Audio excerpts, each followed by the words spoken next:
Good day! Simulan na natin ngayon ang pagbuo ng isang electrical plan.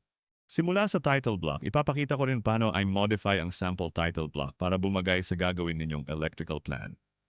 Ang title block na ito ay nakaset na sa 20 pulgada at 30 pulgada paper size na standard size ni Obo. Para ma-edit ang content ng title block, ay double-click ito. Naka-block ang aking title block para maiwasan na bago ang pinaka-layout niya pag gumagawa ako ng design.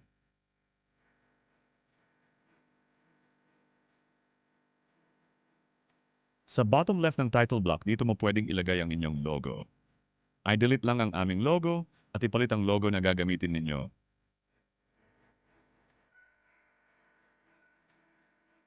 Pwede mo rin palitan dito ang project title at ang address. I-double-click lang to at palitan ng detalye. Ganon din sa project owner at address nito. Katabi naman ng project owner block ang purpose ng design.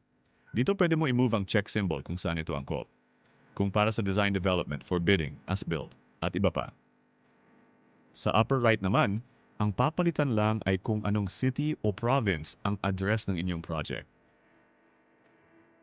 Mag-exit naman tayo ngayon sa block para makita ninyo kung ano pa ang ibang i-edit. Sa paper tab naman, dito natin papalitan ang sheet content at sheet page. Sa kabilang page naman, may nadagdag na legends and symbols. Ginawa na namin ng iba't ibang version sa AutoCAD ang title block CAD file na ito. Para sa mga may lumang version ng AutoCAD at hindi ito ma-open, i-check nyo na lang ang mga link ng CAD files sa baba ng video. Sana ay makatulong ito sa ginagawa ninyong plano.